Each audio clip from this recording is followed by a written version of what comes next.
ഡോക്ടർമാരുടെ സമരത്തിന്റെ പേരിൽ OP സേവനങ്ങൾക്ക് തടസ്സം ഉണ്ടാകരുത് എന്ന് ഹൈക്കോടതി. ഇക്കാര്യം സർക്കാർ ഉറപ്പുവരുത്തണം. അവശ്യ മെഡിക്കൽ സേവനങ്ങൾ ഉറപ്പാക്കേണ്ടത് സർക്കാരിന്റെ ഉത്തരവാദിത്തമെന്നും ഹൈക്കോടതി ഓർമ്മിപ്പിച്ചു. ഡോക്ടർമാരുടെ സമരവുമായി ബന്ധപ്പെട്ട പൊതു താൽപര്യ ഹർജിയിൽ ഒരാഴ്ചയ്ക്കകം സർക്കാർ ഹൈക്കോടതിയിൽ വിശദീകരണം നൽകണം. സർക്കാർ ഡോക്ടർമാർ സമരവുമായി മുന്നോട്ടു പോകുന്നതിനിടെയാണ് ഹൈക്കോടതിയുടെ ഭാഗത്തു നിന്നും പരാമർശം ഉണ്ടായത്. സമരത്തിന്റെ പേരിൽ രോഗികൾക്ക് മെഡിക്കൽ സേവനങ്ങൾ നിഷേധിക്കരുത്.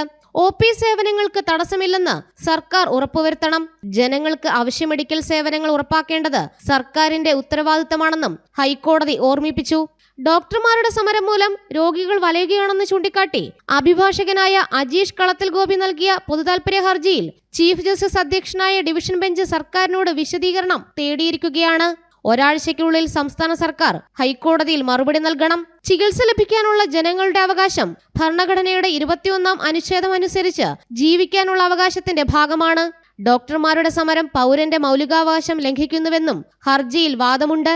ശമ്പള കുടിശ്ശിക, DA കുടിശ്ശിക, തസ്തിക സൃഷ്ടിക്കൽ എന്നീ ആവശ്യങ്ങൾ ഉന്നയിച്ചാണ് ഫെബ്രുവരി 16 മുതൽ സർക്കാർ ഡോക്ടർമാർ OP, അടിയന്തരമല്ലാത്ത ശസ്ത്രക്രിയകൾ എന്നിവ ബഹിഷ്കരിച്ച് സമരം ചെയ്യുന്നത്. ജനം, കൊച്ചി.